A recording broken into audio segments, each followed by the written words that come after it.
I've seen breweries do that before. They'll put out specials and under a weird... No.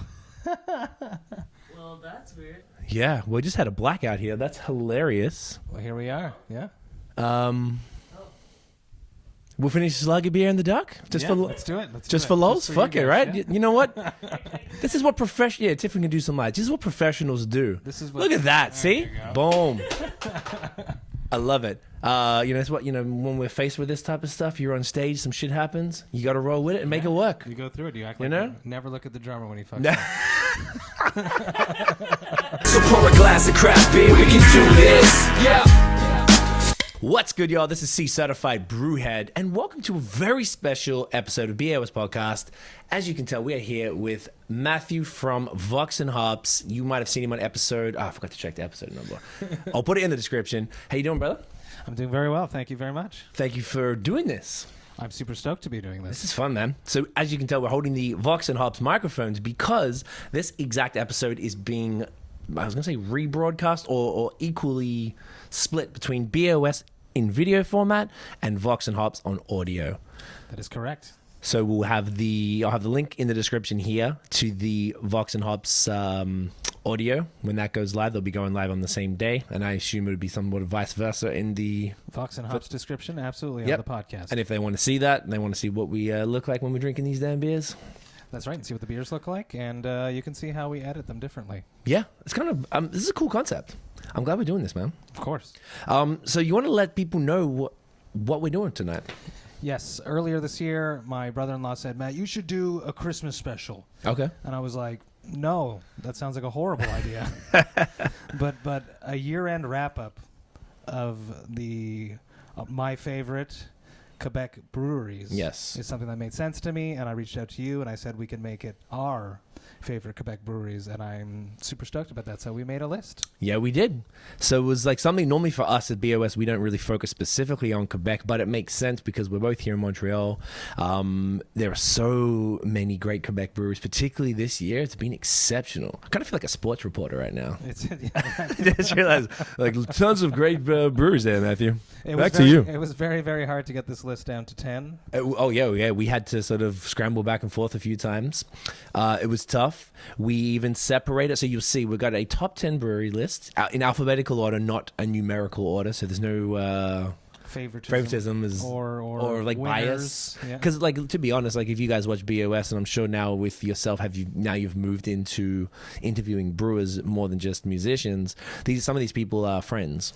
That is and correct, I don't want to sort of either bias them and put them on because they're friends, or like upset anybody by not including them.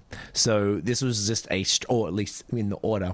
So we have our top 10, we have our honorable mentions, which we're going to do at the end. So other breweries that we felt did some really cool things as well, and they're going to be ones to look out for in 2020. But we had to pick 10. We had to, and it's not fun. And then, of course, we got some of the bigger guys that we kept a little separate from that. So we're going to start with the top 10, or we're going to do the honorable mentions for the big guys first? Let's go through the top 10. Let's go through the top 10. So the first brewery in our top 10 with A is À la Fût. Yes. Yeehaw. So these guys are based in Saint-Tite, Quebec. We interviewed them. It's not going to work because it's two of us. It was on our face. Yeah, the camera just died. We interviewed them in July. Went up to Saint-Tite. Really interesting place. Have you been there? I have not been there, but I would really like to be there. It's cool. It's literally feels like you're in like a cowboy movie or something. Like, it's kind of weird in a good way. When I interviewed Francis at Chambly, I felt the cowboy vibe. Oh, they have them. They got like the full saloon doors. Everyone's wearing cowboy boots. Their merch is all cowboyed up. It's really consistent. I was disappointed that the Montreal Brew Pub or like tap room closed down. It was. I think there's a story behind that. Someone told me I don't want to sort of go too into it in case it was wrong, but the TLDR is, I believe, that it was licensed. Mm-hmm. The name was licensed by a separate company. Did you hear that? It is also what I heard. Yeah. Oh, that's true. Okay, good, good. So I don't want to be lying on anybody here. So it is a shame I didn't get to visit it, but I don't think they focused on the beer as much. It was kind of just like a bar that just happened to have the À la Fût name on it, so it wasn't, and it would need to be kind of authentic to work in a city like Montreal. Of course. Yeah. So we got some beers. Oh, on top of that, we reached out to all the top 10 breweries to be like, well, we're going to be going through this on the episode. Would you like us to drink some of the beer on the episode? Some of them gave us some beer. Some of them we had beer from already. So it's a bit of a mix. And then at the end, I got something special for you guys. Stay to the end because you're going to want to know what we've got coming. It's actually the biggest thing of this thing that we've ever done. There's a reward. It's going to be fun. There's a reward, basically. So this beer, you chose this one. Maddie, do you want to tell us what this one's about? It's Tante Boulette. It's an assemblage collectif. Nope, sorry. Assemblage collaboratif. The French. So much French, man. Yeah. I'm French. I should get this. It's a Boulet barriqué 12 mois and Tante tricotante vieillie en fût de chardonnay. So it's a collab with... I should know. The Microbrasserie Du Lac Saint-Jean, Yes. which is our two fantastic beers that they've put together. Do you want to tell us what that means in English for the Yes, Anglophones? of course. It is a collaborative brew, assemblage. So it's like a blend. Yeah, it's a mixture of their boulette, which is barrel aged for 12 months. Okay. And it's also mixed with Microbrasserie Du Lac Saint-Jean, which is another breweries. The Tante Tricotante, which is a grandmother that's knitting. Okay. No, sorry, an aunt that's knitting. Yeah, tons of, yeah. Aged in Chardonnay barrels. Right. Yeah. And it's purple on the label because isn't there some sort of fruit, or did I see the word Pinot Noir on there? Or am I thinking of something else? Chardonnay. No, you're so right. I'm wrong. Okay, I don't know. Well, I had you read that, maybe it was one of the other beers we're going to be drinking. I remember looking and saw Pinot. Either way, we're going to stop staring at it and put it in our faces. That's right. I'm gonna. Do the I'll do the honors. Which glass? This is gonna whatever you want. Go for it. You were saying that the look at that. Thanks, bro. You were saying that the Boulet. I think I have that in the fridge. I never actually got to try it. How do you feel about the original? Is like I think what kind of style? The one is that it? I really enjoyed earlier this year, and the reason that À la Fût is on this list is the Funky Boulet that came out earlier in this year. I really enjoyed it. It was a very strange, complex beer, slightly sour, with the barrel flavors to it. It was complex, which always encourages me to dive deeper into beers. Always a huge fan of À la Fût. Sick. They got a bunch of great brews, and that's why they're on this list for me. Hell yeah! So this one sits at 7.7%. It's kind of like Cheers. opaque. Nice little head. Smells nice. Smells great. Get in ya. Complex. Look at these Vox and Hops glasses, by the way. Take note of these. Bit of a hint. It's good. Wow, it's good. Yeah. It's kind Smooth. of less winey than I thought. Less winey than I thought it would be. It's Yeah, definitely got dry. like Yeah. super dry. I mean, it's the first beer of the night, so I always kind of find that like I don't always pick up the flavors straight away, or some maybe like bitterness is amplified when that's not actually accurately represented. It's good. I can drink Yeah. a lot of these. Yeah. Yeah, I like it, man. À la Fût are really interesting. I really like their vibe. I didn't drink many of their stuff, many of their offerings until I went there and I got to try pretty much everything they had, and I was very, very impressed. I always kind of like they did a lot of barrel aged stuff, and they didn't do a lot of the new world, like haze and whatever that I like personally. So they didn't typically appeal, but after going there, I'm completely converted. They're one of the like OG Quebecois Like barrel aged barrel-aged guys, right? So you got to take your hat off to them because a lot of other people have followed suit. So This year I really enjoyed their Cuvée 12, which was a beer that they put out for their 12th anniversary. It was another assemblage that they aged with like raspberries and small fruits. Okay. It was delicious, far more fruity on the nose and in the mouth than this one. And I also really liked their double cappy that just came out with yellow prunes, which if you haven't tried that, you should go find that. It's absolutely delicious. Yeah, okay. I enjoyed the Rouge de Mekinac, their classic Flanders Red. I'm not generally a Flanders guy, but this year I've been turned on to them by multiple breweries, and that was a great one because it's a little more fruitier, red fruitier than a typical Flanders. When we did the tour of their barrel room, which is crazy, all like separate temperatures for different things, and they've got different versions of them in different types of wood, lightly toasted, heavily toasted, medium. It's crazy. Like we got to try. They actually can different versions, and they write on the can, and they keep them so they can tell and which versions taste better over time in which kind of wood. So there was one called Golden Horseshoe, which was a collab with like, I don't recall, maybe like 6 breweries all around the Golden Horseshoe, going up to like around Lake Ontario. So was that through Kingston and like maybe even up to Windsor or something like that. Like it was crazy. Yeah, it was super impressive. I really, really enjoyed that. So that's the good thing about being in Saint Sit and not in Montreal. You can afford to have space to have a sick ass barrel room. Yeah, man. And it's completely off-site too. They've got a auberge across the street from the brewery that we stayed at. Literally, you could crawl across the street home from the saloon, and then they've got the main tavern on the street, which is great food, cool vibes, super locals. No one speaks English. It's good times. Just watch out for horses. Yeah, honestly, like actually, and apparently they said every September it's the biggest, like rodeo, kind of like the Calgary Stampede. I forgot what it's called. It's like St. Tite Western Festival or something like that. That's right. I've been there when I was a Oh, yeah, kid. you I'm have, sure yeah. of it, yeah. They said what happens. My aunt's a bit of a cowgirl. Your so. Tant. My aunt. Look at that. Oh, I bet she's a cowgirl. Sorry. You walked into that one. I did. You really did. Or rode into it, maybe. Huh? They said that people have to go on the rodeo at St. Tite to get into the Calgary Stampede. Really? It's That's crazy. like a It's like qualifier. Qualifier. That's how it amazing. works. All right, so that is the first one. Let's go to the second brewery. Alrighty. The second brewery in our top 10 Quebec Breweries of 2019, Maddie. Avant-Garde. Avant-Garde. So Renaud and Sean are fantastic human beings.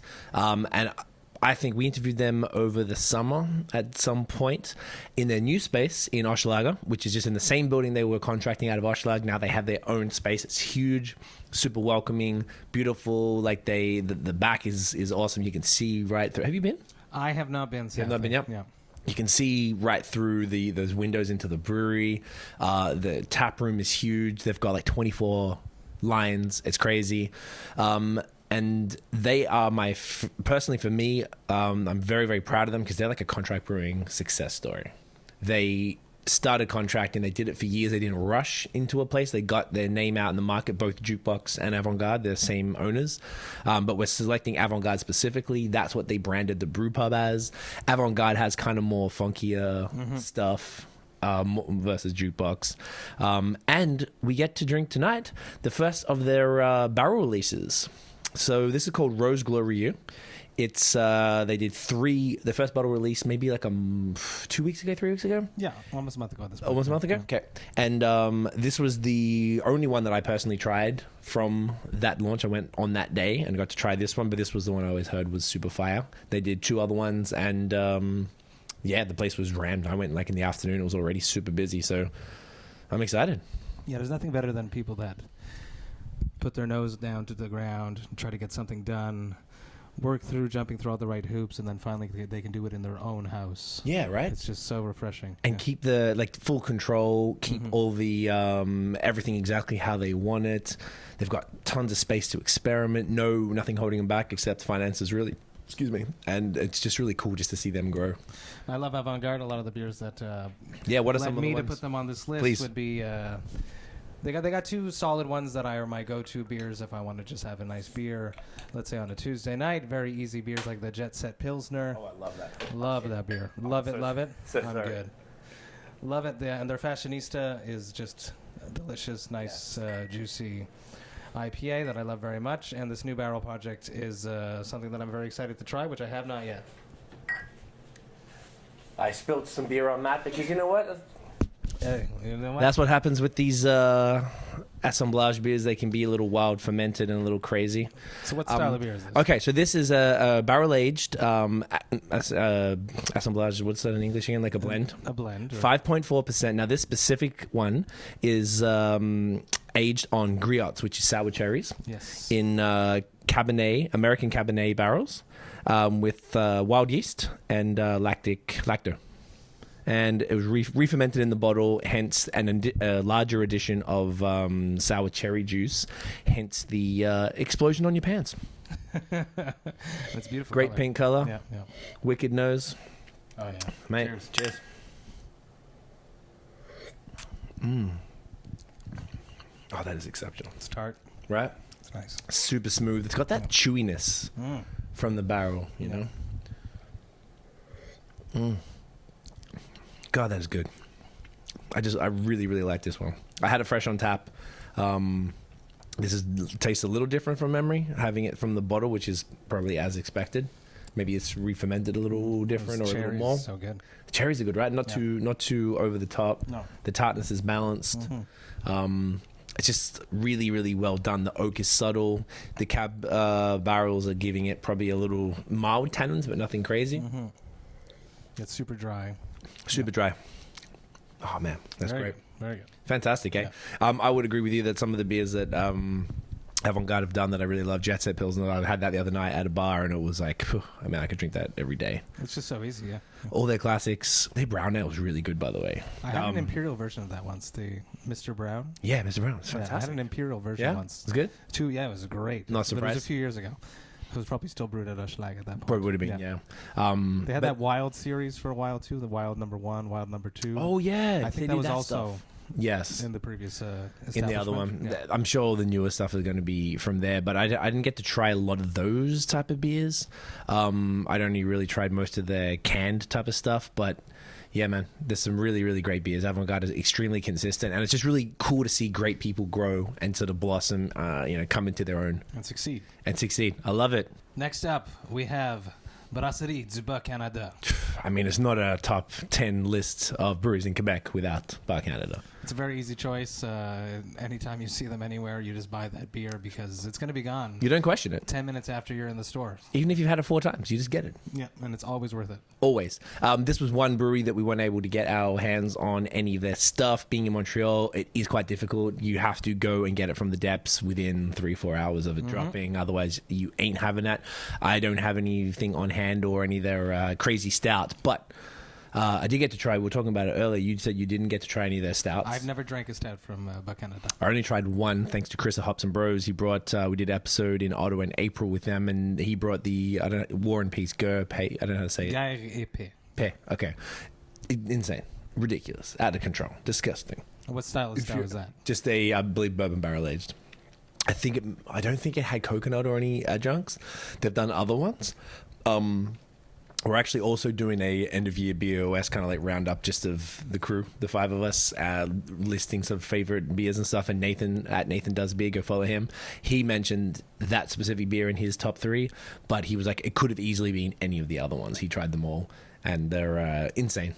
Yeah, the HIPA, the Los Tabernacos, all the double IPAs, all crazy, just delicious. They had their 2nd anniversary this year. They're one of the few breweries in the province that has lineups every time when they do can releases and stuff, which is crazy. So they're they're definitely moving forward. They're changing the game in the scene, really. Absolutely. Yeah, the IPA, everyone's running after them right now. So yeah, and it's good. It's good to have that locally, because I feel like a lot of people, to get that type of stuff, whether it's the haze or the crazy. I mean, Quebec usually has had really, really good stouts, but say like pastry stouts weren't big here. That was always just bourbon barrel aged, very traditional style.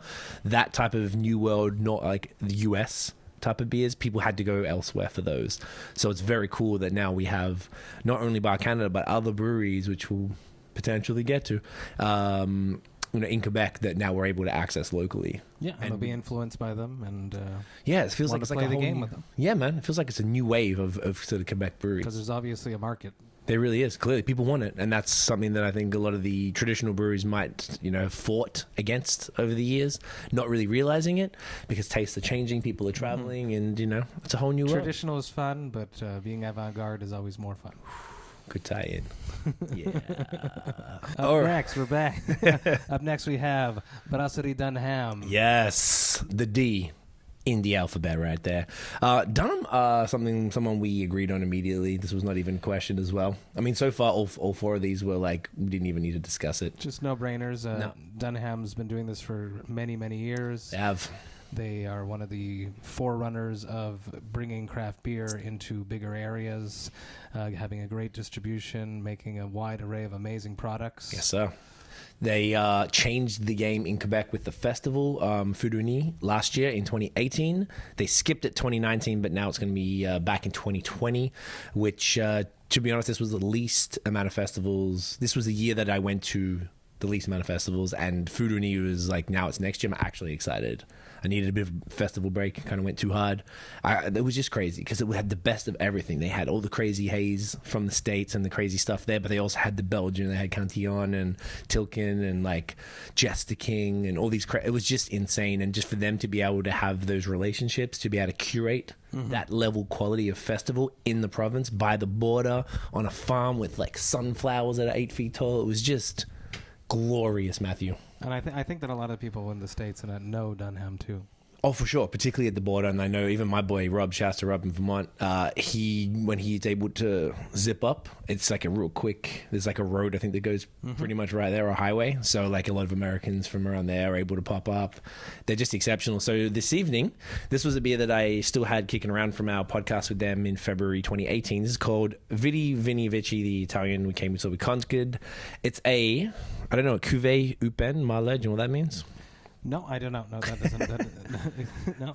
So it's a light saison, which has been aged on raisin skins.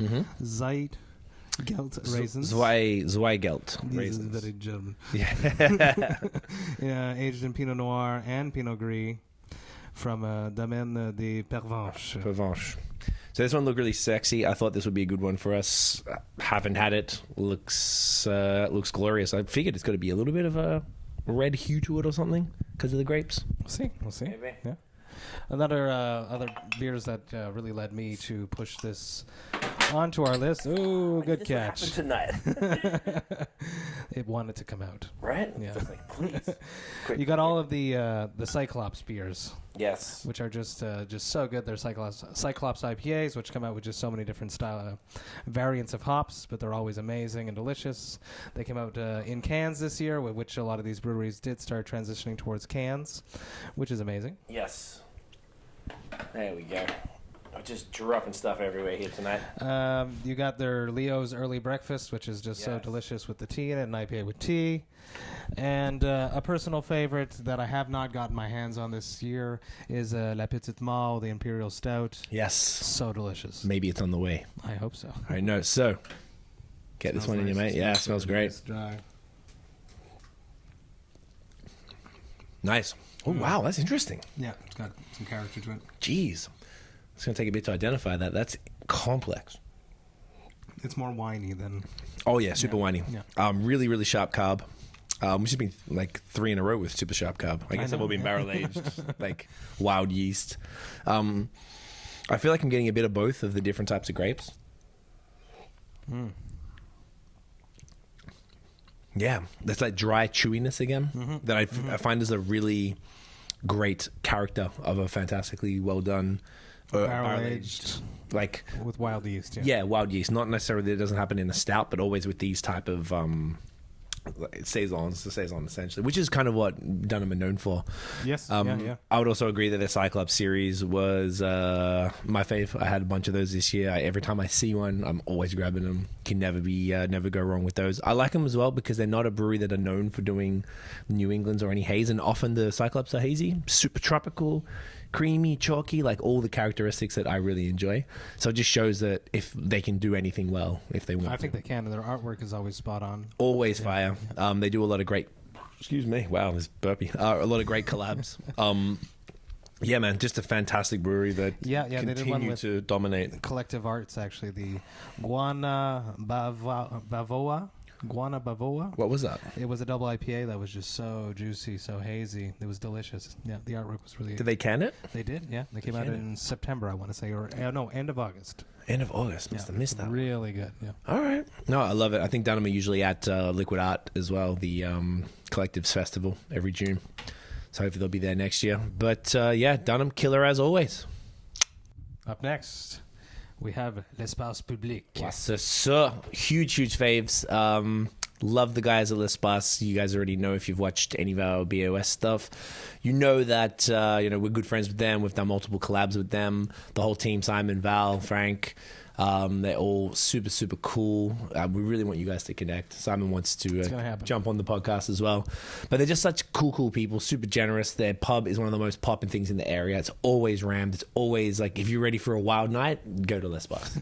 It's always out of control. I've never gone there and come back in a reasonable state. Ever.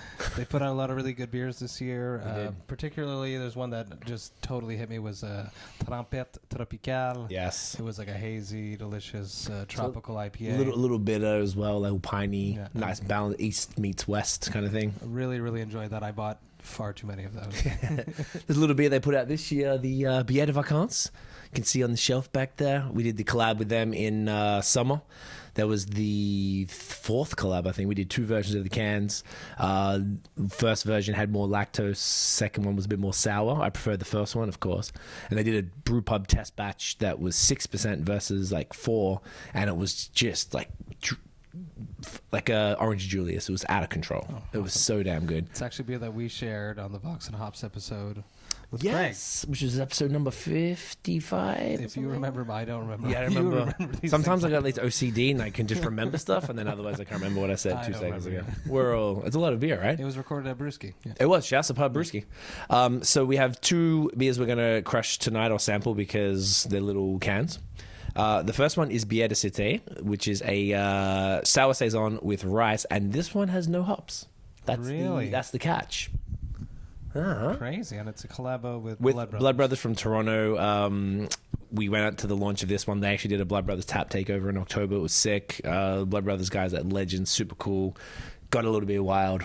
Those dudes are out like with Simon, everyone's just out of control. But yeah, Blood Brothers are one of the most exceptional breweries in Canada. So this was very exciting that L'Espace were collaborating with them.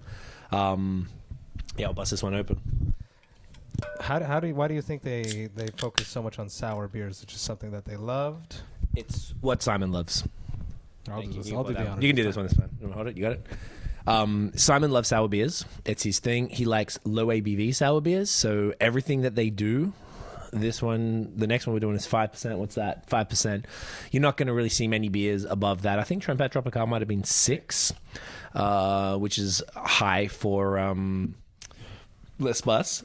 And the second one was, I'll just pour it now. This one is Bière de Driveway, their sour stout. I haven't had this since it was in bottles, which I was saying before.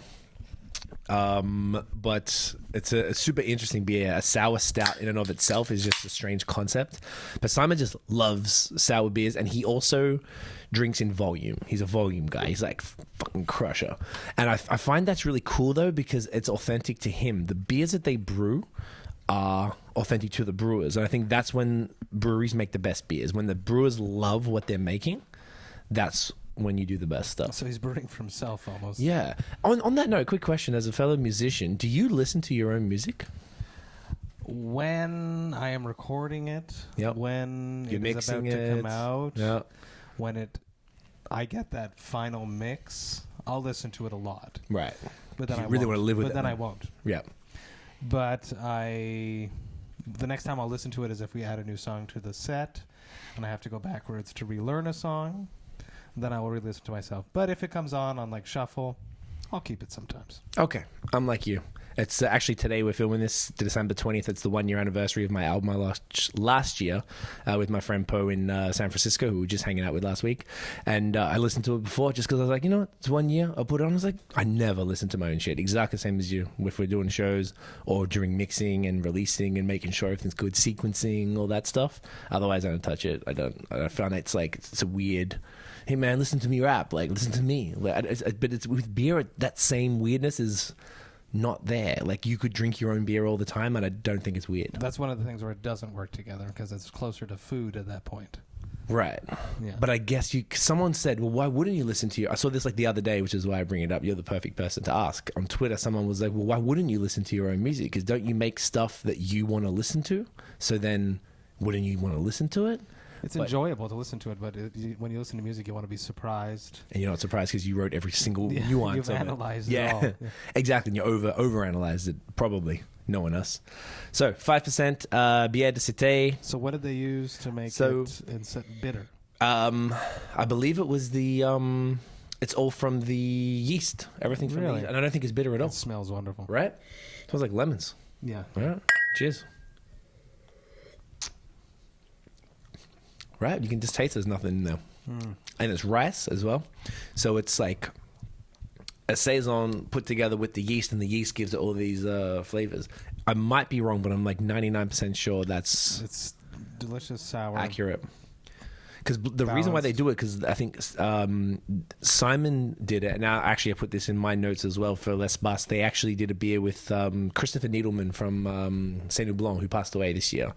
And he did a beer with Simon, which then we did the podcast surrounding the launch of, because I was supposed to interview him and I found out he'd passed on the day, which is crazy. Poor, like, man, his family were G's. They came on the podcast, super cool. But he did a beer with Simon that was also no hops, but it was a fruited version.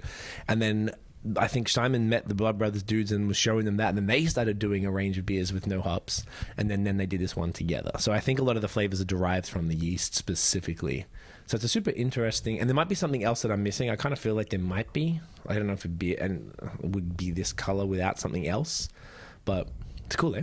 It's really delicious. It's super crushable. It's super drinkable. But, Citrusy, and floral. Not like anything else, you know? No, nothing like. Yeah. And the rice is not, it doesn't like take away from the mouthfeel. It just makes it more refreshing. It's a great summer beer, even though it's winter. It's a great winter beer too.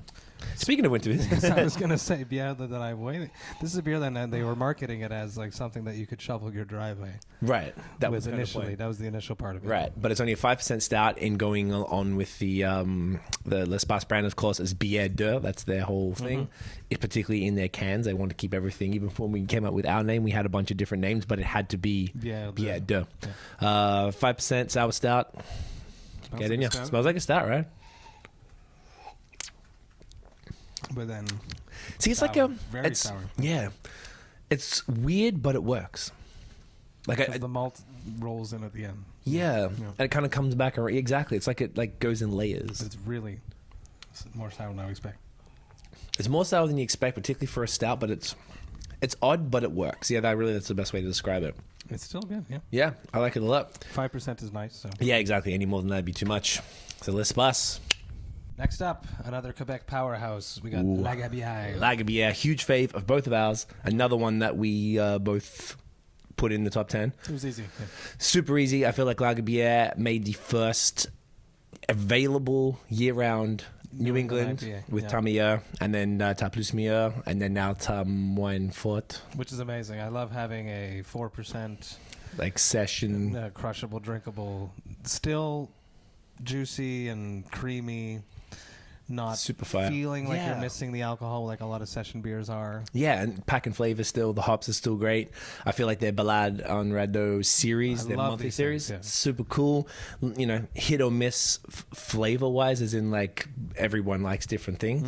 But I feel overall the consistency and quality has been high.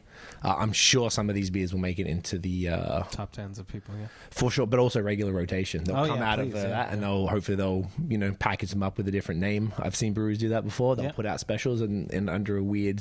No. Well, that's weird. Well, I guess you're still recording. Yeah, we just had a blackout here. That's hilarious. Well, here we are. Yeah. We'll finish this lager beer in the dark Yeah, let's do it. Let's just do for it. lols. for Fuck you it, guys, right? yeah. You know what? This is what Yeah, Tiffany can do some lights. This is what professionals do. This is what, Look at that. There See? you Boom. I love it. It's what when we're faced with this type of stuff. You're on stage, some shit happens. You got to roll with it and make it work. You go through it. You act You like know? you never look at the drummer when he fucks No. up. Never look at him. That's the tip. Speaking of the tip, this beer that we're going to be drinking has spruce tips in it. You like that, huh? You thought I was going to be do some other type of tip, huh? Ah, you dirty asses. So this one is called Algonquin.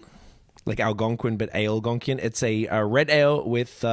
Spruce tips. yeah, is that Sapin Baumier means spruce tips? Yeah, I believe so, yeah.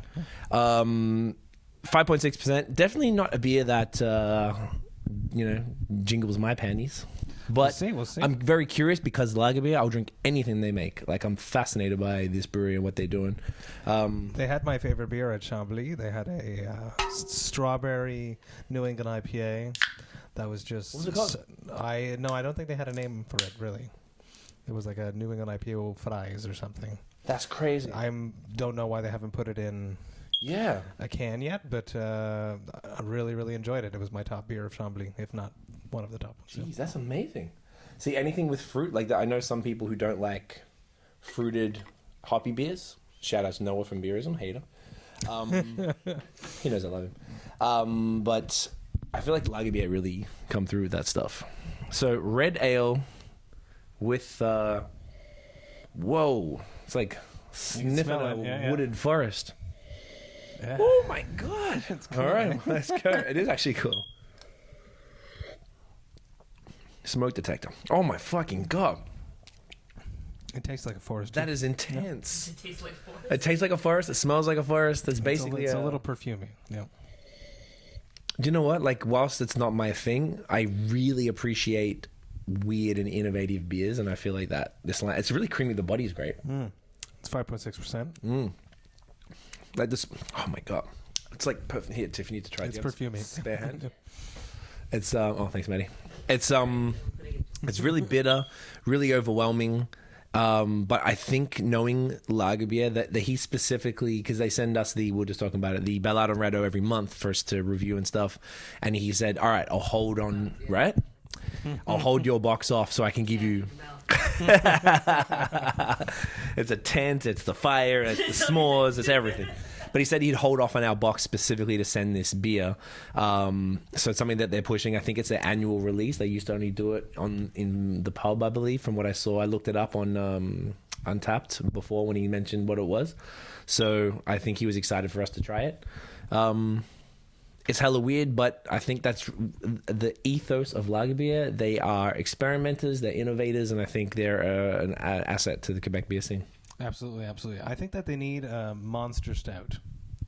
Ooh, yeah. I feel like I can't remember them. They have the coffee one, which is almost a little What's flat. that called? Yeah. And Oh, yeah, I didn't like that one. No, That's the one. Yeah, it's I like feel an like it was- ale, almost like a hand-pumped ale. There's Yeah. no effervescence to it. Correct. I thought there might have been just a lemon can that I had, but maybe not. Maybe that's what I thought too. Yeah, but Okay, so I guess not. they need like a monster stout. That would be my only big shout out to Lager Bière. I feel like I wouldn't be surprised if they're working on it. Yeah.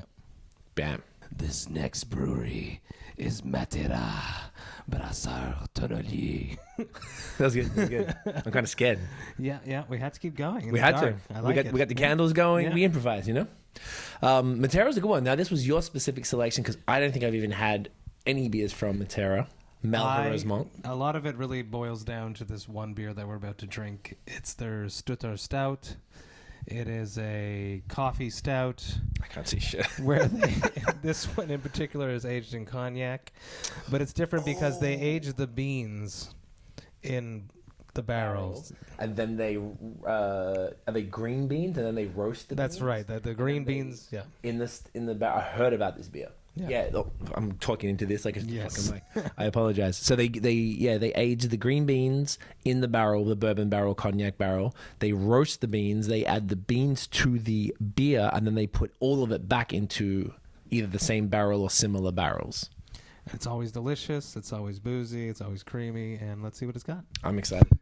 They got a lot of other very good barrel-aged beers, like the Frau Riesling, which is a nice complex beer that's aged in Riesling casks. Riesling aged in casks that held Riesling before. Very, very interesting. You mean Riesling? Like, Riesling, yes, thank you. It's okay. You're used to the German stuff. The Riesling. Like Arnie out here. And they have it, the peach one, too, which I'd love to read, but it's dark. Oh, There it's you sort go. of fire, yeah. You see that? They got the Coming of Age, which is also really awesome. The 2.0 just came out. Is just super awesome, complex. What kind of beer is that? It's a nice sour beer with small fruits, Okay. aged in a barrel as well. I love that they focused on barrels. That Is it working? There you go. oh, What was that? It's coming back. I thought you just crossed the phone. No, didn't flash anything. no, I held these this up to the flash for camera a and the lights second. flashed. Oh, so probably slowly, yeah. That's hella weird, man. Let's see what's got. It's definitely Isn't one it- of my favorite stouts from Quebec. It's like for sure. 9.4 or something. Yes. From memory. And, originally, they used to put wax on the top when it first came out. I can see and why. Me being myself, I like to drink stouts at the end, and it was always a challenge. We actually have a video about that. We'll link that in the cards up here. We have Blood Brothers showed us how to open wax seal. It's the yes, most please. sensible thing. You're going to be like, are you serious? This is all it is. Okay, because it was always a challenge. It's unbelievable. Cheers. Oh, that's great. Did that flash? Yes. Should we turn them off? Delicious. It's like Turn it off so it's not funky. it's almost like peppery. Yeah, peppery, Yeah. creamy. The bourbon is balanced. Tiff, you can keep walking. Don't worry Cognac about it. on this one. Yeah. Say hi to Tiff, everyone. Yes. She's making. Back to my face. Tiff is managing the. You can't see you anyway because it's like we're in the back there. Wow, wow. It's because it's pitch black and you've I not did- lit up I by did- candles. I didn't say anything. Racism still there? Wow. No, this is really good, man. It's super creamy. The bourbon is actually, or cognac, whatever it is, Cognac it's in super this one, subtle. yeah. It's cognac. Super subtle, It's boozy, delicious. but it's not over the top boozy. Coffee, nice. Yeah. Yeah, I love my coffee stouts. Coffee stouts are fire. Yeah. Just the concept of this is so exceptional. I heard about it a while ago and I was so impressed. I love it. Yeah, and they have their Real Double IPA, which is a delicious, very drinkable IPA for, I think it's almost 8%. Right. Delicious double IPA. Okay. I think that they're missing a nice hazy attack. I think that will help push them further. They're at brewing through a schlag right now. Yep. We know how brewing, when you're doing contract brewing, how it's hard Yeah. to really Get what do you as want. do as much as you can want to do. Of course. So I think that they have a huge future, and I hope that they go far. Amen. And I also love that they have the Tam Tams. We aren't too far from there. Yes. The Tam Tam beer, which is such a Montreal thing to do, is provide a beer for the biggest regular Sunday event in the city that goes on whenever it's not cold. People are there hitting drums and getting high and drinking beer. I think it's 3.9%, so it's super easy, super. So smart. I love that. That's actually how I and found it's out about tasty. it. And it's tasty. It's good? Yeah, I love it. Next up, obviously. the obvious one, Microbrasserie, Montreal's Haze Gods. This is something that we're both connected to and excited about. You have a personal relationship with the owners. Yeah, they're all from previous Montreal metal bands. So shout out to Iron Dissonance and. God damn. Can't remember the other bands. No, I should though. Definitely. That's okay. No one's mad. I actually met Vincent, the owner and head brewer at Liquid Art in Hamilton last year. He was currently at the time a brewer for The Last Felony. The Last Felony. There you go. It came to you. That's a cool name, The Last Felony. I It's like great. They have a great. Yeah, They have great an album. Their great album called "Too Many Humans." It's perfect. Honestly, the metal shit, you guys crack me up. It's like, But that's what it should be. It's tongue in cheek, yeah, everything's smart ass and just but it's brutal. serious too. That there are too many. Humans. It's facts. Georgia Guidestone. Back to you meeting Vince. Yeah. So I met Vince, and he was a brewer at the Trois Mousquetaires at the time. He was super cool. He knew the podcast. We were hanging out, had a beer. Didn't know it was him until I went there, and he came up. He just came. He said, "What's up, man?" Like, I was like, I didn't recognize him at first because, you know, you meet someone at a festival, you're drunk and everyone looks the same and whatever. But I was super impressed. Now, I went the second week. The first couple times I went, things were pretty green, as one would anticipate. A brand new brewery with, new system, have to dial it in. It's never going to be perfect straight away. You know, they don't get to brew too much beforehand, I think, because then what are they going to do with all that beer when you don't have the permits to sell it? This Missorum is the brewery that if you guys are familiar with any of our videos or any of our podcasts, probably for 2 to 3 years, no exaggeration, I have been complaining that Montreal does not have a place for someone like me with my taste to go out and get fire haze. Now there's a few of them, I guess. Pub Brewski has some great stuff. You can get lager beer on tap a bunch of places, but a brewery that specializes in it, that essentially feels like you're walking into, it could be Vermont, it could be Massachusetts, it could be New York, it could be Los Angeles. That's what it feels like in Missorum. They're everything I asked for in this city, where they focus on hazy IPAs, fruited sours, big stouts, and I tasted their first Crispy Boy. They had a lager in a fermenter. It wasn't lagering. Yeah, I think it's going to be a little while before it comes. It was super early. It wasn't even lagered yet. Still fermenting, but that's what they're doing. That's all they care about. I think it's phenomenal. The fact that they've been open for 4 months and that they're just destroying every week. They've put out almost over 35 beers at this point. Crazy. They've been working hard, and I'm super proud of them. All of their beers are amazing, super interesting. They've improved so fast. Like the last 2 times I went, they would just blew my mind. The first 2 times I was like, the potential's there. I knew the potential was there. Just every time I go there, it's just better and better and better. And it's super impressive. They have lineups every Saturday for their can releases. Hundreds of people lining up. Which is amazing. They sell out every week. The first few times I went, they had 4 beers on tap. The last 2 times, they had like 13. It's an exceptional operation. They've got food there now. Yes, it's rammed all the time. They built a hockey rink in the back. Did they? Cool. Yeah, which is pretty cool. No one was using it when we went, but maybe they have events, or they let people organize it. Or maybe it was just for them. He's in their patio. Who the hell is sitting outside at minus 30?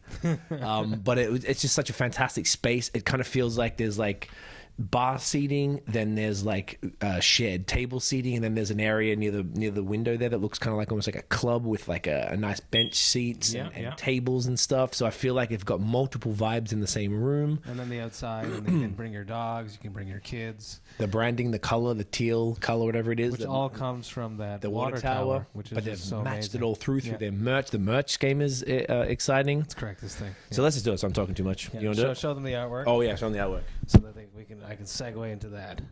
All of their artwork is unbelievable and so on point. It just every can is just so interesting.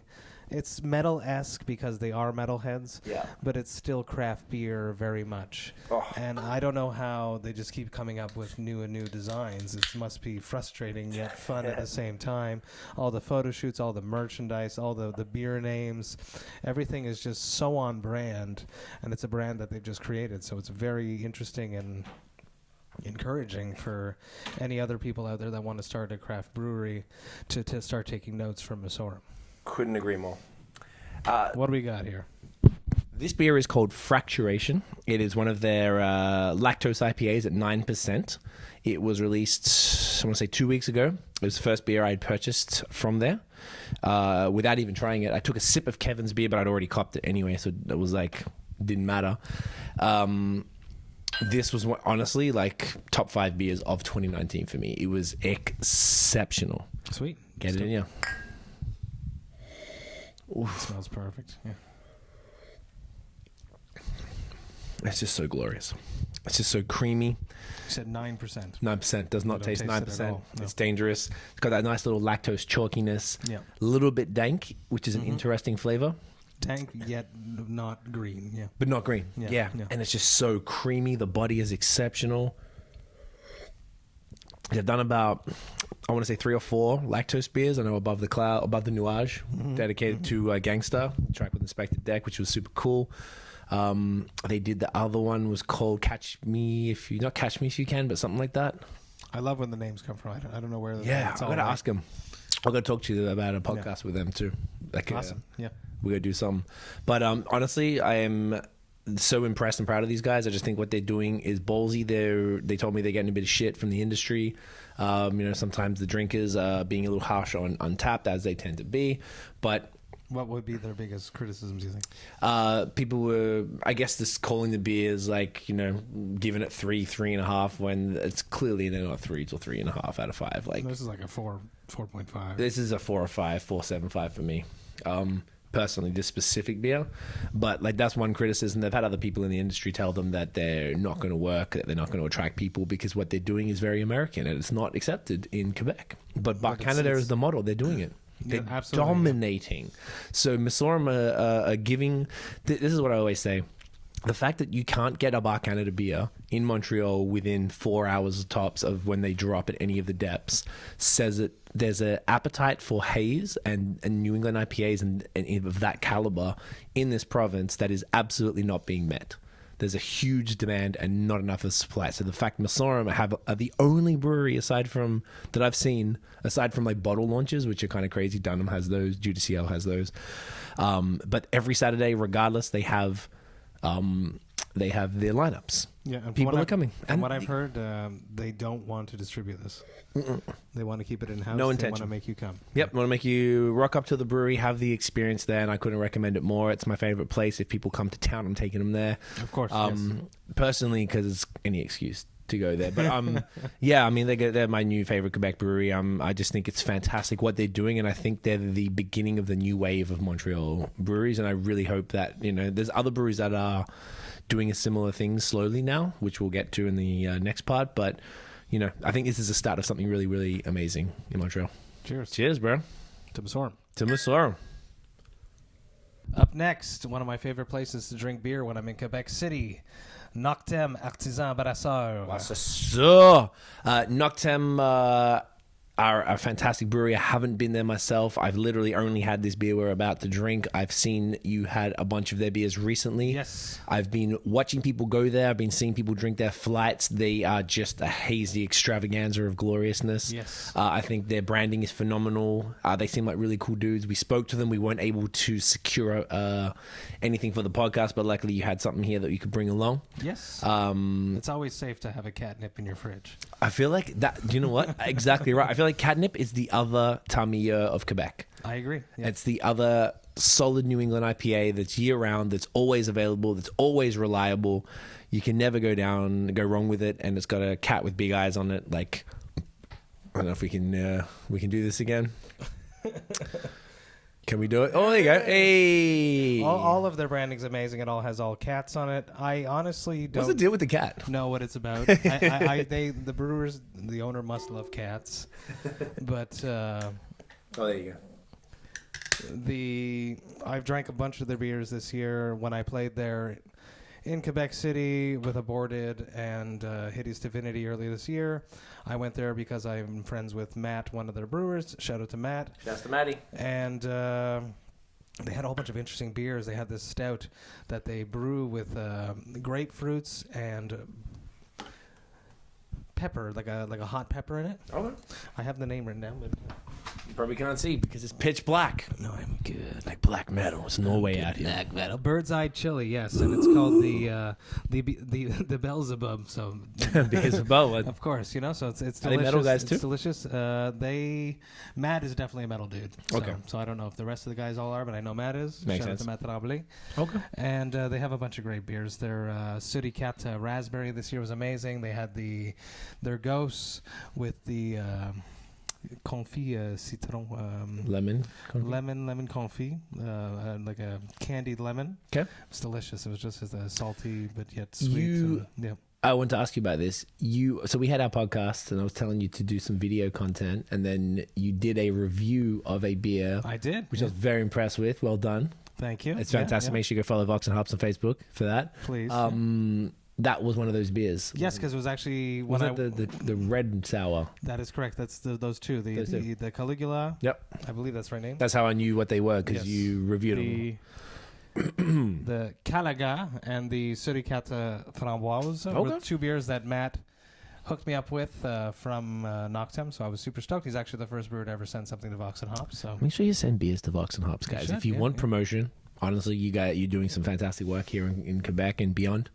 And, it's important to let people know. You're getting a whole new scene. Like getting these metalheads into your beers. into beer. It's beautiful. Because metal and beer just goes together. Like unlike water and metal because of rust. Yeah, water makes you Is it close? water makes you rust when you're Close made enough. of metal. Yeah. Solid. I haven't had this for ages. That's great. Do you know what hops are in this? Always good. No, they don't list it. They don't list it? Cheeky. It's probably just the classic ones. Yeah, it tastes kind of like Citra Mosaic. Yeah. Yeah, Simcoe. I like that a lot. Super crushable. I think it's more opaque than kind of hazy. Like I can kind of see through it, but like it's got the mouthfeel, super creamy. Tropical fruits. I feel like there's like a touch of dankness, if that's the right word there, for some balance. I really enjoy this. They're one of my favorite places in Quebec City. That's for sure. I definitely want to I get would out there. love to get a Montreal tap room for them. I think that would be a smart move for them. The Quebec City is getting crazy. There's a huge craft beer scene going on over there. Yeah, here. They also did a collabo with Yakima Chief Hops. Yes. It was Shout out to so Luke. good. So good. Yeah, shout out to Luke. Vox and Hops said, I love that. Yes. You know, oh yeah, he's the metalhead. Yeah, Yeah. Luke is the man. That's sick, man. I love it. Noctem, keep killing them. Open up something in Montreal for the people. Yes, please. Last up, we have our friends at Overhop. Ooh, and it's very pertinent being that we have no power and we are looking ghostly when their logo is a skull. Which I love. I love their branding. Phenomenal. I love it very, very much. All of their can art is amazing. One of my go-to beers is the Hop Man. So good. Love that beer. Just so drinkable, scarily at 8%. So Yep. dangerous. I can probably go through a few before I notice that it's a bad idea. This particular beer that we're about to drink Very special one. is one that was also one of my favorites at Chambly. I drank it during my interview with Tatiana. It's absolutely delicious. It's a sour IPA with papaya. Is it papaya? Oh man, how can I even see? I thought it was mango, but maybe it was papaya. It's so dark. I can't see, bro. You know what? We could guess the fruit and then we can put the light on it afterwards. Let's try it. So yeah, I met up with Patty and Tatiana the other week. They looked, honestly, they're personal friends of ours. We had brunch with them. They gave us this can to drink here. This is actually a collab with Mason's Brewery out of Maine. That's It's called correct. Cripster. Is it an Was IPA or it sour? passion fruit? That That's sounds what more it like is. it. That's what it is. Oh, I Yeah, love yeah, passion yeah. fruit, bro. Okay. Sour So IPA with passion I fruit. started eating fruit. We didn't really eat fruit for a while because Tiff was on keto. The ketogenic diet didn't really have it. So I was kind of following her to a degree and just stopped eating fruit. Didn't realize how much I missed it. My new joint, and I'm sharing it because this is fire. You get pomegranate, blueberries, clementines, and then you sprinkle that bitch with passion fruit. Oh, Woo! I have it almost every day. It's the best thing. It's a bit annoying to prepare because pomegranates are a nightmare, but it's worth It's it. worth it. Yeah. I just want to share that for the people. I can't live without fruit. I'm a You're vegan, welcome. so love my fruits, love my vegetables. Not with beer though. I love my lactose in beer. I'm a dirty vegan like that. The best time. Oh yeah, it's definitely passion fruit.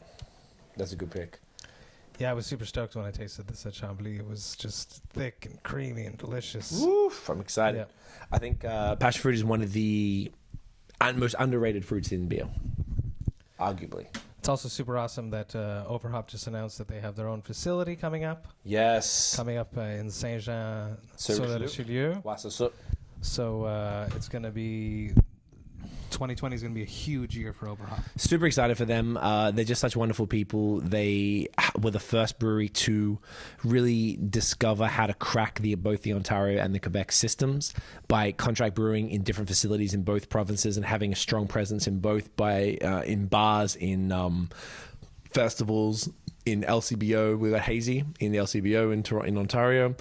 All their beers are across the Beer Depth specialty beer stores in Quebec. They're doing collabs with international breweries. They're the most loveliest people. Before we met them, I've never, and even to this day, still never had anybody.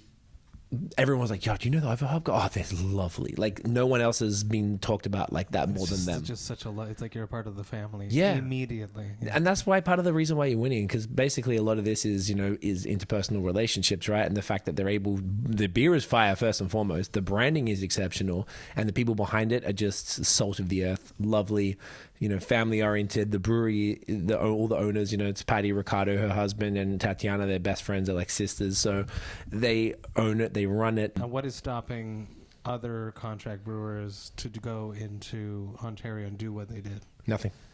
Okay. Nothing at all. So I should listen and do this. Money. So it depends, but if you're going to do it, you're going to need to have the feet on the ground, knocking on doors, knocking on LCBOs, going to the bars, doing tastings, trying to get a line. It's quite a competitive time in Ontario right now. Absolutely. So it is hard. If Quebec breweries want to do that, it's doable, but it is difficult. I don't want to sort of talk it up like it's easy, but like they lived in Toronto and now they actually live Got here. it. All Okay, of them so live. that's So not they moved here, but they already had that here, and they decided to split. And then Tatiana moved here, and Patty stayed in Ontario, and then they all just moved out here as sort of a thing. So I'm excited to try this beer. Yeah. All right, Cheers. get in here. Oh, that's great. It's passion fruit for sure. This is a fantastic beer. I also just love that they're collabing with American breweries and Yes, stuff. this was amazing. Artwork is fantastic. It's very much on brand, even though it's with another brewery. Like it's actually brewed from Mason's Brewery in Maine. I think This was brewed down in Mason. Yes, correct. Okay. So she brought this one for us because it would be something a little bit more fun for the episode. Special, yeah. The one that I had at Chambly was much more hazy and opaque and thick. To be fair, we just Yeah. poured it really quickly. We can't see shit in this dark, and usually we'd need to swirl the can maybe a little bit. Maybe when we finish Maybe it at off, the we'll do bottom, it. yeah. Yeah, but I'm very impressed. Overhop do fantastic sours. They really do some fun stuff because they use a lot of like the Graviola with they did a collab. They did it by themselves, and they did a collab with Avant-Garde, and it's a Brazilian fruit, somewhat similar to soursop, I believe. Yes. And there's different versions of that. So they're doing like fun stuff with like interesting ingredients from their native Brazil, Which though is they're just Canadian. so perfect. It's Yeah. so perfect, and they just I don't know. I just really love them. I might be somewhat biased because they're friends, but they weren't friends initially, and I already liked them. So I liked that beer initially, so yeah, as well. You know, so we can admit that we sometimes you just I'm a fanboy sometimes. yeah, but like you got to. I feel like when we get to because people like us interview them, so when you get to know some of these folks, you can't help but like them more. Absolutely, Because the people are so cool. So So when I go pick it up off the shelf, I'm a little bit happier to do. yeah. Oh, we always if I ever see it, we always just buy it anyway. We took some pictures for them in Jamaica of the One Love because we got the beer called One Love. So we went there in July. We went and bought some, made sure they didn't give it to us because they're always too generous. So no, I'm gonna buy this shit. Yes. It's a 9% IPA. It's expensive as well, so it's a nice, good one. It looked really sick in the photos. So drinking dangerous. So dangerous. So Overhop, go check them out. Whether you're in Ontario or Quebec. That's right. And that And- completes our list. Next All right. up is the contest. Oh, okay. So we alluded. Now, if you waited to the end and you made it all the way through all of this fantastic content in the dark, bless you, Tiffany. That's okay. So the kind of crux of Matt's idea that you came to me with this, which I love. So not only were we going to collaborate on a video and a podcast about our top 10 breweries in Quebec, we were going to do a contest because we want to give back to the communities that have supported us so strongly. We reached out to all the breweries in our top 10. And we just said, hey, guys, if you have anything you'd like to contribute to a contest, that would be dope. So they were so friggin' generous. Yeah, We it's have insane. 3 prizes that we're going to give away to first, second, and third prize. We're going to be launching the contest alongside this video. All the instructions will be in a corresponding post That's to right. this on how to win it. What type of stuff do we have to give away? Oh, so much stuff. We got some beers from the breweries. Yep. We have some amazing beanies. We got glassware. So we have the Vox&Hops glassware, which I was telling you to pay attention to before. We have some of these. Yes. Vox&Hops beanies. We have some like Lagerbier gear, some Sorum gear, Yes. L'Espace Public beer, Some Avant-Garde beer, Matera gear. Matera gear, Jukebox beer, who didn't even make the top 10, but they're a part of Avant-Garde, and we want to make sure that people get to drink them. We have, man, I can't even remember. I can't remember. I'm There's trying so to think. much stuff, yeah. À la Fût gear, some beanies. Oh man, there's so much. You gotta go more. through Some it all. glassware and some extra stuff that as well that we had collected over some time that we just wanted to give away. Overhop and storage. Oh yeah, Overhop gear. We have some Overhop glassware and caps. The Sorum we mentioned. Miss Oren we mentioned. There's got to be some stuff we're missing because it's been a top 10 episode and we've been drinking. But and it's there's dark. a lot of stuff, and it's any great craft beer drinker would appreciate to have any of these prizes. Yes, so we're looking forward to giving back after the holidays. This will be an early January release, of course. So enter the contest. Good luck. We hope one of you guys comes home with this incredible prize pack. And the best I was saying to Matt, when I was looking at it, I'm extremely jealous of this prize Yeah, pack, and that's how I knew it was fire. Because neither of us. There wasn't a couple extras in the packs for us. I was like, man, No, it's all for you guys. it's all for you guys because that's what we do it for. You guys support us. You guys show us both love, and we appreciate everyone watching, listening, following, liking, subscribing, Absolutely. engaging, and drinking with us. So that is it, Matt. This was a pleasure, brother. Of course, yes. Thank you for doing this. You guys message in the comments. Yes. What is your top 10? What is your top 10 Quebec breweries? Let us know. And guys, if you enjoyed the video, mate, smash a thumbs up, hit subscribe below, hit the notification bell, ding, so you know when the new drops. Follow us on social media at BOS Podcast. And check out the long form audio, Spotify, Apple Podcasts, all that stuff. Bunch of really fun stuff coming in 2020 with our new themed seasons. And make sure you subscribe to Vox and Hops on all your favorite podcast platforms. Follow him on social media at Vox and Hops everywhere because he's a consistent man. And go check out Cryptopsy. You already know about them anyway, because if you don't, you're not really a metal person. You're not metal enough. You're not metal enough. Everything's available at www.voxandhops.com. That's it. Can we do the get it in your thing in the metal course. voice again? Ready? Get it. No, in you, get right? it in ya. We can say put it in ya. We can say get it in ya. Put it. Get Put it. it funny. Yes, get it in ya. Ready? Get it. In. Get it in ya.